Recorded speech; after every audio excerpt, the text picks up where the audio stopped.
할렐루야, 반갑습니다. 우리 좌우로 이렇게 인사했으면 좋겠습니다. 잘 지냈습니까? 이상해요? 안 하는 것 같은데. 잘 지냈어요? 자, 오늘 주신 본문을 가지고 우리의 소망과 기도 두 번째 시간 함께 말씀을 전하겠습니다. 남녀가 만나서 연애를 하다가 결혼을 하면 서로 바뀌는 것이 있습니다. 연애를 할 때에는 여전히 나 중심으로 흐르게 되죠. 물론 안 그런 사람들도 있겠지만 대부분 그런 것 같습니다. 내 생활이 중심입니다. 내 생활에 상대방이 맞추어 주기를 원하는 마음이 있습니다. 이것이 맞지 않으면 만남을 이어가기가 힘들겠죠. 그런데 결혼을 하면 내 중심의 삶의 방식이 바뀌게 되어 있습니다. 아니요, 바뀌어야 합니다. 이제는 함께 삶을 공유하고 있기 때문에 서로 한 곳을 바라보아야 합니다. 나의 시간, 너의 시간 따로 없습니다. 그냥 함께하는 모든 시간이 내 시간이자 너의 시간입니다. 물론 맞춰가기가 힘들죠. 그래서 결혼 초반에는 정말 많이 싸웁니다. 그렇게 서로의 삶의 일부분을 나의 일부분으로, 나의 삶이 내가 주장하는 것이었는데 아내가 주장하는 것으로 그렇게 바뀌어 가면서 이제 둘이 한 몸이 되어 가는 겁니다. 실제로 저의 모든 삶의 부분들, 시간들을 아내와 함께 합니다. 물론 좀 양심이 찔리지만 뒤에 앉아 있어가지고 제가 이렇게 합니다. 내 시간 따로 있는 것이 아니라 아내의 시간이 곧 내 시간이고 내 시간이 아내의 시간입니다.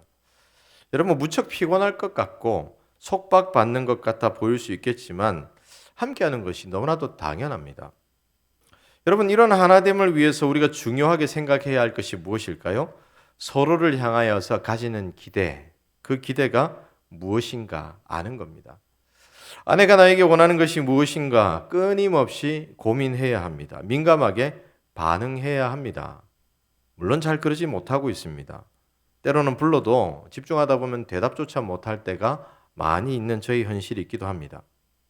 그런데 여러분 이러한 관계가 하나님과 우리와의 관계 속에서도 나타나야 합니다. 그리고 이때 우리에게 필요한 것은 하나님의 소망이 무엇인지, 하나님의 기대가 무엇인지, 하나님께서 원하시는 것이 무엇인지 분명하게 아는 것입니다. 여러분 하나님은 램프의 지니가 아닙니다. 하나님은 소원 몇 개 들어주고 사라지고 삶에 어떤 관여도 하지 않는 그런 분이 아닙니다. 우리를 구원하시기 위해서 하나님께서 얼마나 큰 대가를 지불하셨습니까? 하나밖에 없는 하나님의 아들을 십자가의 제물로 내어주셨습니다. 그렇게 우리를 구원하시되 우리에게는 아무런 대가를 받지 않으신 하나님께서 우리에게 어떤 것도 기대하지 않으신다? 그럴 수 없죠. 우리를 구원하셨기 때문에 우리를 하나님의 자녀 삼아주셨기 때문에 하나님께서 우리와 함께 하시면서 끊임없이 우리에게 집중하고 계십니다. 그리고 너를 향한 기대가 있다라고 말씀하십니다. 우리가 복음의 사명자로 하나님께 살아가시는 구원과 은혜를 받고 누리는 사람으로 살기 위해서 소망하며 기도해야 할 것이 무엇일까? 우리가 계속해서 생각해 보고 있는데요. 오늘은 우리의 소망과 기도 두 번째 시간으로 우리는 하나님이 우리를 부르시며 소망하는 것이 무엇인지를 알아야 합니다. 하나님께서 우리를 바라보시면서 소망하는 것이 무엇일까? 우리는 끊임없이 질문해야 합니다. 18절을 보면 이렇게 말씀하고 있습니다. 너희 마음의 눈을 밝히사 그의 부르심의 소망이 무엇인지, 무엇이며 이렇게 되어 있는데 그 부르심과 부르심의 소망이 무엇인지 알게 해달라 사도 바울이 기도하고 있습니다. 여러분 우리 하나님은 어떤 분이십니까? 우리와 교제하기를 원하시고 깊은 관계 속에서 하나님의 뜻을 우리가 알기를 원하시고 우리 각자의 삶에 함께하기를 원하시는 분이십니다. 따라서 하나님과 함께한 시간이 깊어지면 깊어질수록 하나님의 마음을 알고 하나님의 시선을 향하는 그런 모습이 우리 가운데 있어야 합니다. 그 모습이 바로 그의 부르심의 소망이 무엇인지 아는 것입니다. 하나님이 우리를 부르시며 우리에게 맡기신 것이 무엇인지 아는 것입니다. 그렇다면 하나님께서 한 사람을 성도로 부르셨을 때, 그리스도인으로 부르셨을 때 하나님의 자녀로 부르셨을 때 소망하는 것이 무엇일지 우리가 두 가지를 생각해 보기를 원합니다. 첫 번째로 하나님의 소망은 우리의 회복입니다. 함께 고백합시다. 하나님의 소망은 우리의 회복입니다. 하나님은 사람을 만드시고 그 코에 생기를 불어넣으셔서 살아있는 영적 존재가 되게 하셨습니다. 영적 존재로서 사람은 하나님과 함께하며 하나님을 대신하여서 이 땅을 다스리는 그런 역할을 감당하게 되었습니다. 따라서 사람이 이 땅에서 번성하고 이 땅에 충만할 때 하나님의 다스리심의 영역이 점점 넓어지는 거죠. 그리고 하나님께서는 이러한 뜻에 순종하는 사람들의 모습을 보시면서 무척 흡족해 하시고 만족해 하시고 즐거워하셨습니다. 그런데 죄를 지은 후 어떻게 되었습니까? 이러한 순종의 모습이 어디에도 없는 그런 모습이 되어버렸습니다. 하나님과 이제는 전혀 함께할 수 없는 모습이 되어버렸습니다. 하나님은 이러한 사람들을 부르시고 회복시키셔서 하나님과 함께하는 자로 삼으시기를 원하십니다. 그렇게 하나님께서는 복음을 준비하셨고 예수 그리스도를 통하여서 복음을 완성하시고 성령님을 통하여서 그 복음을 깨달아 알게 하셨습니다. 그렇게 다시 하나님 앞에서 하나님과 교제하며 하나님의 말씀을 듣고 순종할 수 있는 사람으로 세우셨습니다. 이러한 하나님의 회복이 더 너무나 큰 은혜인 이유는 하나님을 떠난 인간에게 죽음의 형벌만이 남아 있었기 때문입니다. 하나님은 분명 이렇게 선언하셨습니다. 창세기 2장 16절 17절의 말씀 함께 읽겠습니다. 시작. 여호와 하나님이 그 사람에게 명하여 이르시되 동산 각종 나무의 열매는 내가 임의로 먹되 선악을 알게 하는 나무의 열매는 먹지 말라. 내가 먹는 날에는 반드시 죽으리라 하시니라. 선악을 알게 하는 나무의 열매. 이것은 사람과 하나님과의 관계를 보여주는 하나의 언약입니다. 이 명령은 하나님의 강압이 아니었습니다. 불합리한 것도 아니었습니다. 그리고 이 언약을 자세히 들여다보면 이 선악을 알게 하는 나무의 열매는 청지기로서 하나님의 마음을 나타내게 하는 도구로서 정말 중요한 의미가 있습니다. 그리고 사람도 이러한 하나님의 명령을 알고 있었고 그 명령 안에 담긴 의미를 알고 있었습니다. 이 명령은 하나님이 세상 모든 것을 만든 분이시며 사람은 그저 하나님의 형상을 닮아서 하나님께서 맡기신 일을 감당하는 자일 뿐이다 라고 하는 분명한 기준과 선을 보여주시는 겁니다. 사람은 하나님의 형상으로 창조되어서 또한 하나님께서 맡기신 많은 것이 있어서 혹시라도 자기가 주인이지 않을까라고 착각할 수가 있습니다. 그런데 하나님께서는 선악과를 통하여서 매일 가르쳐 주십니다. 특별히 선악과가 어디에 위치해 있었습니까? 동산 중앙에 위치해 있었습니다. 어디에서 보더라도 잘 보일 수 있는 곳에 위치해 있었습니다. 그리고 그것을 바라보면서 사람은 매일 내 존재가 어디를 향하여서 나아가야 하고 내가 무엇을 위해 살아가야 하는가 분명히 알고 깨닫고 그 은혜 위에서 찬양하며 하루하루를 살아갑니다. 그런데 하나님께서 허락하신 이 신호등과 같은 선악과가 가진 그 온전한 삶으로 이끄는 그 의미의 나무를 무시하고 하나님과의 언약 또한 무시하고 하나님을 떠나버렸습니다. 하나님의 청지기로서의 삶을 버리고 자신이 주인이 되어서 마음껏 원하는 대로 실컷 살아가려 합니다. 그 결과 사람에게 주어진 형벌이 바로 죽음입니다. 태초의 사람 아담과 하와는 선악과를 먹은 후 결국 죽음을 맞이합니다. 물론 900세 이상 아주 긴 세월을 살았지만 죽음이 예비된 삶이었습니다. 그 세월은 더 이상 행복한 세월이 아닙니다.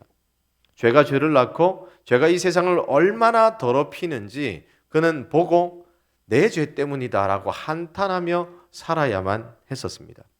또한 언제 죽음이 자기에게 닥칠지 알지 못하는 두려운 인생을 살아가야만 했었습니다. 한번 생각을 해봅시다. 오늘날 우리나라는 사실상 사형 폐지 국가입니다. 왜냐하면 사형을 선고받은 사람들이 있지만 10년 이상 사형을 집행하지 않았기 때문입니다. 그러나 여전히 사형 선고를 받고 대법원에서 형이 확정된 후 수감되는 사람들이 있습니다. 그 사람들은 어떨까요? 매일매일의 삶이 불안할 뿐입니다. 10여 년 동안 이 사형 집행이 이루어지지 않았는데 설마 내가 여기 갇힌 그날부터 갑자기 사형이 집행될까 싶지만 또 모르는 일이지 않습니까? 언제 갑자기 사형이 집행될지 모르기 때문에 두려운 거죠. 드라마나 영화를 보면 꼭 사형 집행을 하기 위해 사람을 불러낼 때 이렇게 말하죠. 몇 번? 면회. 그리고 오른쪽으로 가면 진짜 면회. 왼쪽으로 가면 어디요? 사형장. 뭐 이렇게 영화나 드라마에서 구성을 하고 있는데요.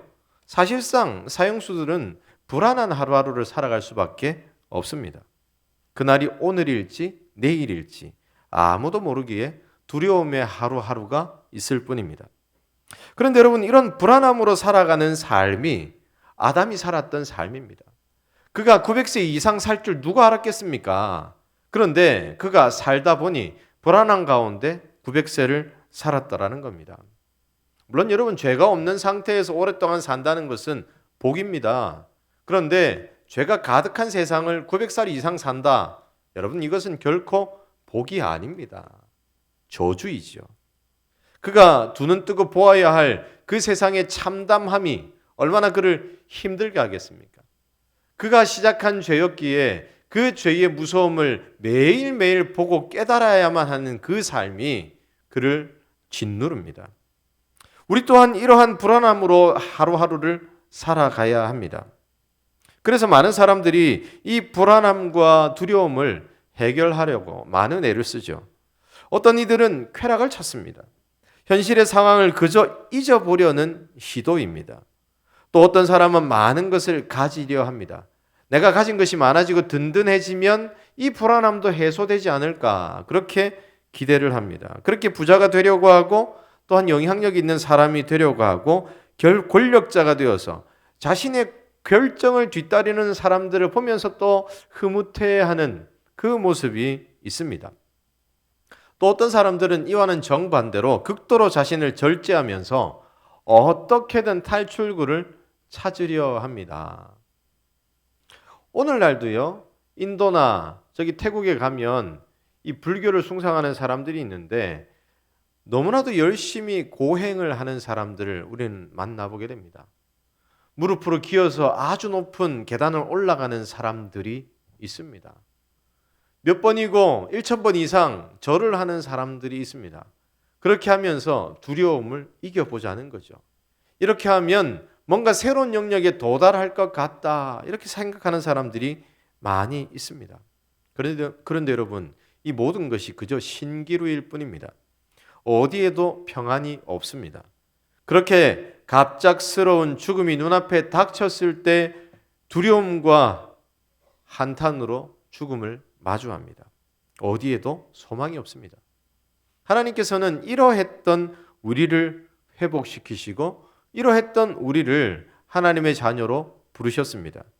고통스러운 삶에서 회복시키시고 하나님과 함께하는 아름다운 삶을, 평안의 삶을, 기쁨의 삶을 우리에게 허락하셨습니다.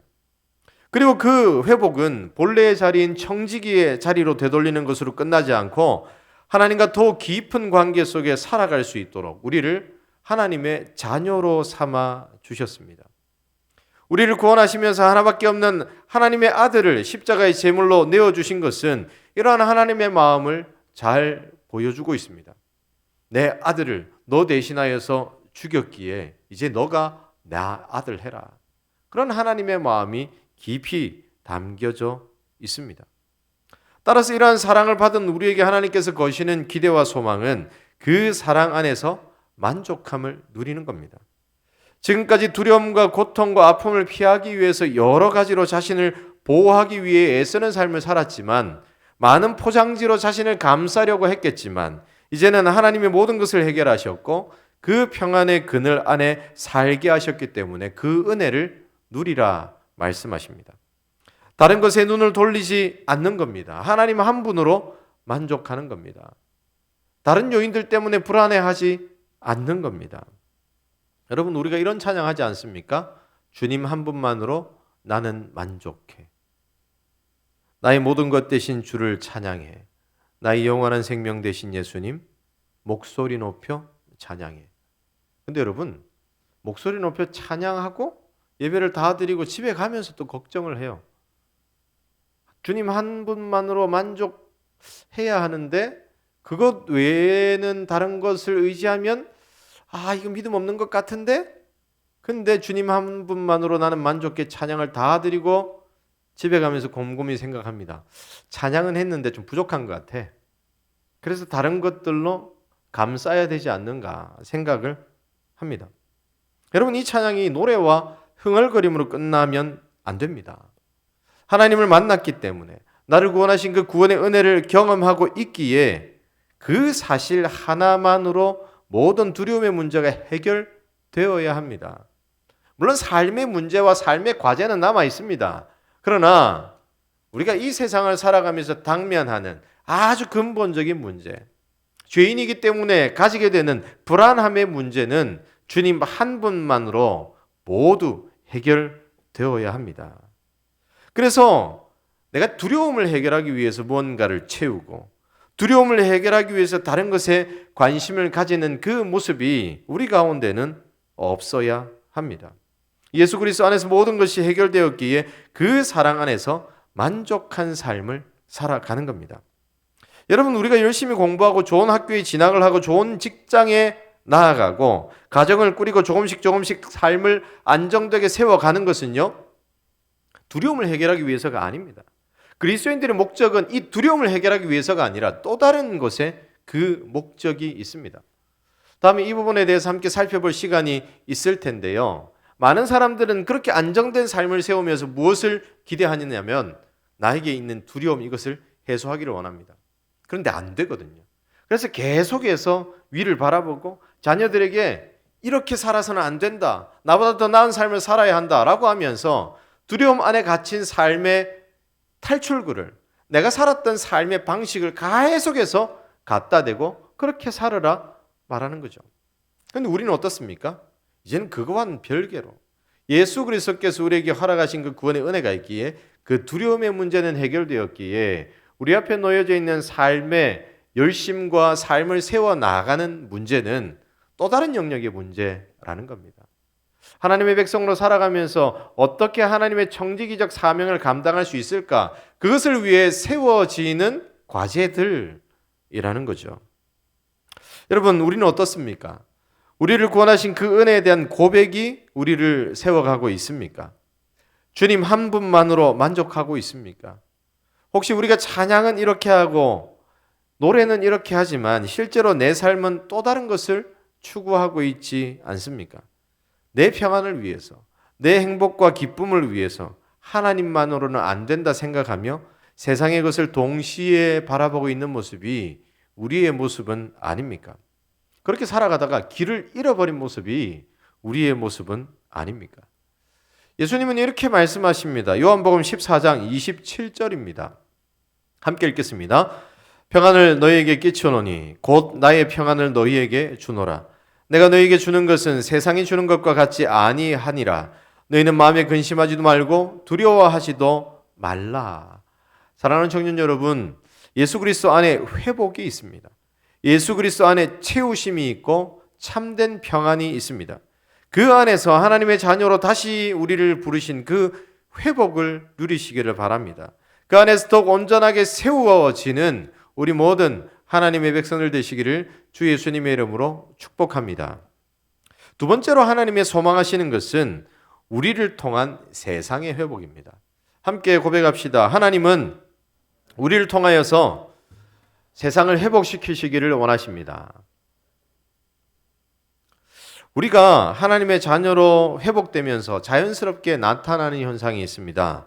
그것은 다름 아닌 우리가 살아가는 삶의 현장이 회복된다는 거예요. 누구 때문에? 나 때문에.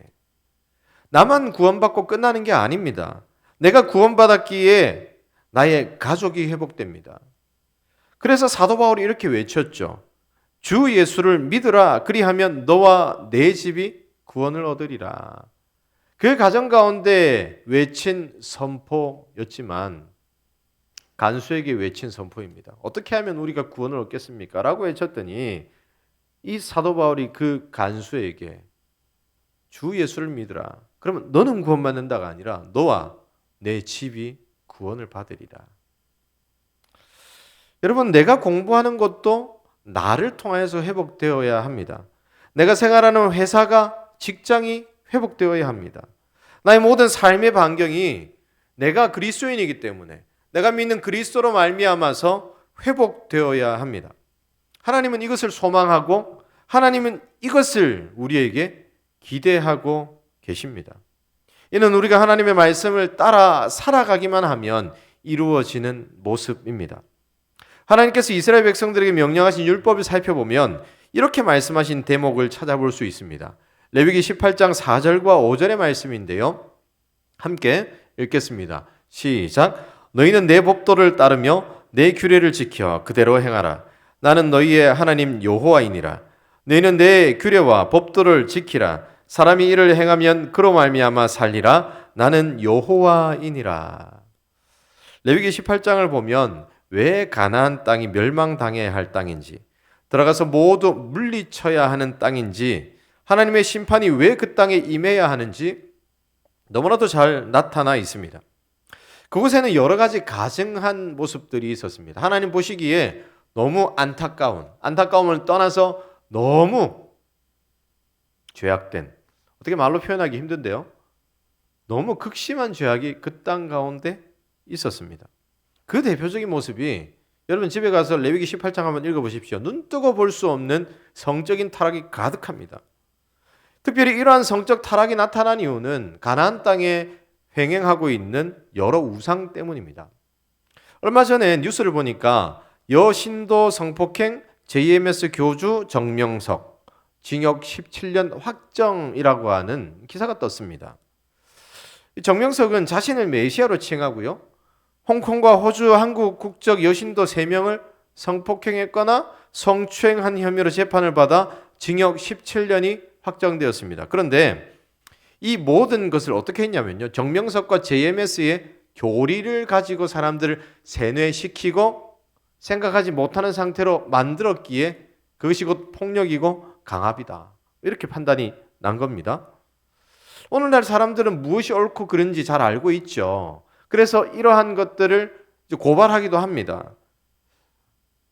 그럼에도 불구하고 많은 이단과 사이비들이 교리라는 이름으로, 구원이라고 하는 이름으로 이런 것들을 요구합니다. 그런데 아주 옛날 고대 사회에서는요, 이런 일들이 아무 비판 없이 수용되어 왔습니다. 특별히 가나안 땅의 유명한 신은 바알과 아세라입니다. 여러분 많이 들어보셨죠? 바알과 아세라. 이들은 독특한 제사의 방법이 있습니다. 그것은 바로 제사를 지낼 때 남녀가 성적인 행위를 해서 이 두 신을 흥분시켜야 된다. 그래야만 비를 내려주신다. 그래야만 이 땅에 풍요로움이 있다. 여러분 고대의 신들은요, 제사 방법이 난잡해요. 심지어 그 제사를 드리는 신당에 그런 일들을 감당하는 남자와 여자 창기들이 즐비했습니다. 심지어 이것이요, 구약 성경을 보면 열왕기서를 보면 거기에 가담했던 이스라엘 백성들이 정말 많다는 것을 보고 음행하는 이스라엘 백성들이라고 말씀하시기도 했습니다. 이 음행이라는 말씀 자체가 신랑 되신 하나님을 버리고 이 신부가 다른 남자를 찾아가는 모습, 영적인 모습이기도 하지만 실제로 그 가운데 음행이 있었습니다. 여러분, 신에게 제사하는 방법이 이렇게 난잡하다면 당연히 그 땅은 이런 난잡함을 따라가게 되어 있습니다. 그 땅이 더러워지게 되어 있는 겁니다. 특별히 그들의 욕구를 자극하는 것이 너무나도 많기에 삽시간에 모든 사람들의 마음을 지배해버립니다. 그 결과 어떻게 됐을까요? 차마 입에 올리지 못할 부끄러운 낯뜨거운 일들이 이 레위기 18장 가운데 가득합니다. 그래서 하나님께서는 그들의 풍속을 따르지 말고 오직 하나님의 법도를 따르며 하나님이 명령하신 규례를 그대로 행하라 명령하십니다. 그리고 이 명령은 그저 그 땅의 법을 따르지 말라, 하나님의 법을 지키는 것이 당연하다, 이런 당위성을 말씀하고 있는 것이 아니라 너희가 그 땅에 내 법도를 가지고 살아가면 이제 그 땅이 변할 거다. 지금 있는 민족들이 하나님께서 허락하신 온전한 삶이 아니라 더러움으로 가득 찼기 때문에 이제 심판받아 멸망당하게 될 것이지만 이제 너희들이 들어가서 그 땅에서 온전한 삶을 행하고 그 땅이 변화되는 것을 내가 보고 싶다. 너희들이 내 규례를 따라 행한다면 그런 일들이 나타나게 될 것이다. 이렇게 말씀하시는 겁니다. 하나님은 이런 말씀을 붙들고 살아가는, 그리고 그렇게 살아가야 하는 백성들을 향하여서 기대를 가지고 계십니다. 어떤 기대입니까? 이 백성들이 그 땅에 들어가서 살아가게 될 때에 그 더러웠던 땅이, 그 더러웠던 땅이라고 소문이 났던 그곳이 아름다운 땅으로 많은 사람들에게 불려지는 겁니다. 사랑하는 청년 여러분, 하나님께서 우리에게 원하시는 것도 이것입니다. 우리의 발걸음이 닿는 곳곳마다 회복이 일어나는 겁니다. 우리 때문에 어두워졌던 곳이 밝아지는 겁니다. 우리 때문에 불법이 당연한 듯 여겨지던 그곳에 불법이 사라지는 거예요. 우리 때문에 서로 싸우고 헐뜯고 손가락질하던 그곳이 사랑의 말로 채워지는 겁니다. 우리에게 이런 사명이 있습니다. 제가 청소년부를 담당할 때였습니다. 2007년도, 2008년도니까 17년, 18년쯤 됐는데요. 그때 이 청소년부 교사로 계셨던 한 청년 선생님이 이런 일을 이루며 사셨던 것을 기억합니다. 이분은 좋은 대학을 나왔습니다. 연세대를 나오셨는데 이 연세대를 나와서 부산의 한 대기업, 어디더라? 기억이 잘 안 나는데 어떤 대기업 보험회사에 행정직으로 취직을 했습니다. 그때 나이가 한 27쯤 되었던 것 같아요. 저보다 한 2살 정도 많았기 때문에 그 당시라고 하면 벌써 20년쯤 됐는 것 같은데 오늘날과 달리 당시에는요, 회식이 오늘날 어떤지 모르겠습니다. 1차 밥하고 술, 2차 술, 3차 술, 노래방 끝나고 마무리 또 맥주 이렇게 되잖아요. 근데 이게 너무 싫었던 거예요. 그래서 이 청년 선생님이 고민을 하다가 이 선배에게, 상사에게 우리 좀 회식하는 방법 좀 바꿉시다라고 지속적으로 건의를 했습니다. 물론 이제 술 좋아하는 선배들이 있기 때문에 1차는 밥, 술을 먹든지 말든지 일단 술은 빼고 밥, 그리고 2차는 술 먹고 싶은 사람들은 돈 쥐어줄 테니까 술 먹으러 가시고 우리는 카페에 가겠습니다. 혹은 영화를 보러 가겠습니다. 그리고 적당한 이유를 댑니다. 다음 날도 우리가 업무를 해야 되는 날이 있는데 당시에는 토요일도 나가는 일이 종종 있었거든요. 그 업무를 감당하려 하면 술 먹고는 힘듭니다. 그래서 조금 바꿉시다. 그래서 지속적으로 건의를 한 다음에 바꿨습니다. 이분이 이야기를 하더라고요. 조금씩 노력하면서 조금씩 지혜롭게 바꿨더니 몇 년 가지 않아서 그 모든 같은 팀원들이 이제 회식이라 그러면 도망가고 싶은 회식이 아니라 좀 함께하며 즐거운 시간이 되었다. 그런 이야기를 하더라는 거죠. 심지어 2차, 3차 술 먹으려고 돈 가져갔던 그 선배들도 가봐야 재미가 없거든요. 그래서 함께하는 곳으로 돌아와서 함께 즐거운 회사 생활을 하고 있다. 이런 이야기를 들은 적이 있습니다. 그래서 그분이 학생들에게 이런 이야기를 했어요. 그리스도인으로 세상을 살아간다는 것은 이렇게 나 때문에 작은 변화가 일어나는 겁니다. 싸워서 쟁취한 게 아니고 내가 그렇게 하고자 하는 마음을 가지고 노력했더니 이런 일들이 일어나더라는 겁니다. 여러분, 우리가 해야 할 일이 무엇이겠습니까? 그리스도인으로 이 땅을 살아가면서 우리가 이루어야 할 일이 이러한 일들인 줄로 믿습니다. 우리가 가서 우리 때문에 더러워진 그곳이 깨끗해지는 겁니다. 싸움이 많은 그곳에 나 때문에 싸움이 사라지는 겁니다. 서로 적대감을 가지고 서로를 향하여서 헐뜯는 그곳에 서로를 향한 배려가 일어나는 거예요. 사랑이 넘치는 겁니다. 누가 있기에? 내가 있기에. 사랑하는 청년 여러분, 우리는 이러한 일을 위해서 수고하고 있습니까? 바라기는 이러한 일들을 감당하면서 하나님께서 우리를 구원하시며 가지시는 소망과 기대를 이루어 드리는 하나님의 백성들 되시기를 주 예수님의 이름으로 축복합니다.